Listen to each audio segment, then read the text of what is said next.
Film के शुरू में हम दो बूढ़े कपल को देखते हैं जो जंगल के रास्ते से जा रहे होते हैं और वो दोनों बातें कर रहे होते हैं कि तभी एक ट्रक इनका पीछा करने लगता है और रास्ता देने पर आगे चला जाता है। इस ट्रक पर कोई नंबर प्लेट नहीं होती। कुछ दूर जाने के बाद वो इसी ट्रक के ड्राइवर को एक पुराने घर के पास पाइप में कुछ फेंकते हुए देखते हैं। ये देखकर दोनों बहुत डर जाते हैं और गाड़ी की स्पीड बढ़ा देते हैं, लेकिन वो ट्रक गोली की रफ्तार से फिर इनके पीछे पड़ जाता है। बूढ़ा आदमी किसी भी तरह अपनी गाड़ी दूसरे रास्ते की तरफ मोड़ लेता है और वो ट्रक आगे की तरफ बढ़ जाता है। बूढ़ा आदमी पुलिस को इन्फॉर्म करने का सोचता है और फिर अपनी बीवी के साथ इसी पाइप के पास जाता है और पाइप के अंदर वो कुछ डरावनी चीज़ देखकर वो चिल्लाने लगते हैं। अब यहाँ से सीन शिफ्ट होता है आगे, जहाँ हम एक और यंग कपल को देखते हैं जिनके नाम चेज और लेन हैं। चेज अपने मोबाइल में इसी बूढ़े कपल की स्टोरी फोन में सुन रहा था। कहा जाता है कि कुछ सालों पहले इस शहर में एक आदमी लोगों का शिकार करके इन्हें मार डालता था, जिसे लोग क्रीपर के नाम से जानते हैं। चेज और लेन जंगल के इसी रास्ते से आज लुइसियाना में होने वाली एक हॉरर हैलोवीन फेस्टिवल को अटेंड करने जा रहे होते हैं कि तभी लेन की तबीयत खराब हो जाती है और वो गाड़ी से निकलकर जंगल में उल्टियां करने जाती है। इधर चेज फोन पर अपनी माँ से बातें करता है और वो अपनी साथ एक रिंग लाया होता है क्योंकि वो आज लेन को शादी का प्रपोज करने वाला था।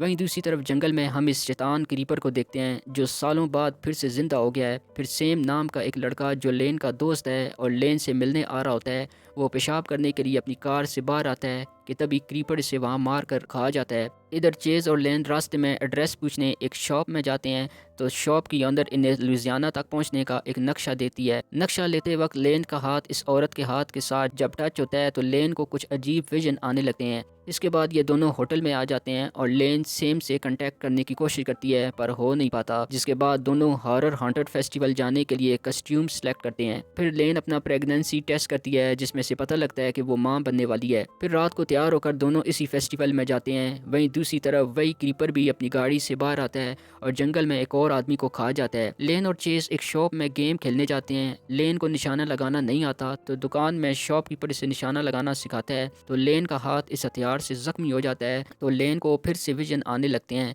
जिसमें से कुछ लोग इस पर शैतानी अमल कर रहे होते हैं। फिर वो लोग यहाँ से चले जाते हैं और पीछे से कोई आकर वो हथियार ले जाता है। इसके बाद शो का प्रोड्यूसर लेन और चेस को भी अपने न्यूज़ शो की रिकॉर्डिंग में पार्टिसिपेट करने को कहता है और कैरी नाम की एक लड़की इन्हें अपनी टीम के साथ एक वैन में ले जाती है। वो सब शूटिंग के लिए कब्रिस्तान में जाते हैं तो कैमरा मैन माइकल कब्रिस्तान में किसी औरत को जाता हुआ देखकर इसके पीछे जाता है तो क्रीपर इसे ऊपर की तरफ खींच कर मार देता है। दूसरी तरफ चेज लेन को प्रपोज करने वाला होता है कि क्रीपर लेन को पकड़कर उड़ा कर ले जाता है। इधर कैरी और बाकी टीम को माइकल का कैमरा मिलता है जिस पर खून लगा होता है। तभी चेज इनके पास से भागता हुआ एक लाश से टकरा कर गिर जाता है और वो देखता है कि वो माइकल की लाश है।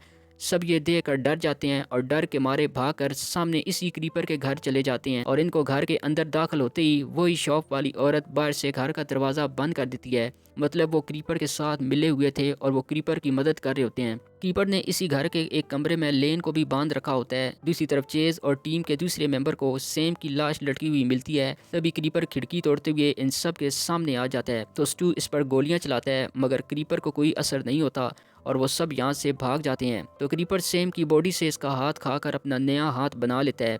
दूसरी तरफ लेन क्रीपर के चाकू से खुद को आज़ाद करके खिड़की से भाग जाती है और भागकर चेज और दूसरी टीम से मिल जाती है। इसे देखकर चेज खुश होता है और लेन इन सब को ऊपर की तरफ भागने का कहती है। भागने के दौरान जेम का पैर एक ट्रैप में फंस जाता है। सब इसे छुड़ाते हैं और चेज वहाँ रखा एक फोन से पुलिस को कॉल करके वहाँ बुलाता है। इतने में क्रीपर वहाँ आ जाता है और कुल्हाड़ी से कैडी पर हमला करता है और इसे अपने साथ ले जाता है। बाकी लोग नीचे एक कमरे में पहुँच जाते हैं जहाँ वो काली जादू का सामान देखते हैं। क्रीपर म्यूजिक चलाकर कैरी का दिमाग खाने लगता है। लेन और चेज टीम के साथ क्रीपर को फंसाने का प्लान बनाते हैं। लेन चेज को बताती है कि वो प्रेग्नेंट है और क्रीपर को इसका बच्चा चाहिए खुद को हमेशा के लिए अमर करने के लिए। इसके बाद क्रीपर को मारने के लिए लेन चाकू लेकर क्रीपर के सामने खड़ी हो जाती है। क्रीपर जेम को मारता हुआ लेन की तरफ बढ़ता है और चेज और स्टू घर की छत पर चले जाते हैं। लेन खुद को क्रीपर के आगे सरेंडर कर देती है। क्रीपर इसके पेट में चाकू मारने ही वाला होता है कि लेन हथियार क्रीपर की आंख में घुसा देती है और ऊपर से चेज और स्टू एक लोहे की सलाख क्रीपर को मारते हैं जिससे लोहा क्रीपर के आर पार हो जाता है। इसके मरते ही वहाँ बहुत सारे कवे आ जाते हैं जिससे स्टू छत से फिसल कर मर जाता है। चेज किसी भी तरह घर के अंदर चला जाता है और लेन को भी अंदर ले आता है और फिर वो कवे क्रीपर की लाश को ले जाते हैं और आखिर में वहाँ पुलिस आ जाती है और इनको रेस्क्यू कर लेती है और आखिर में क्रीपर को हम देखते हैं जो फिर जिंदा हो जाता है और फिल्म यहीं पर दी एंड हो जाती है।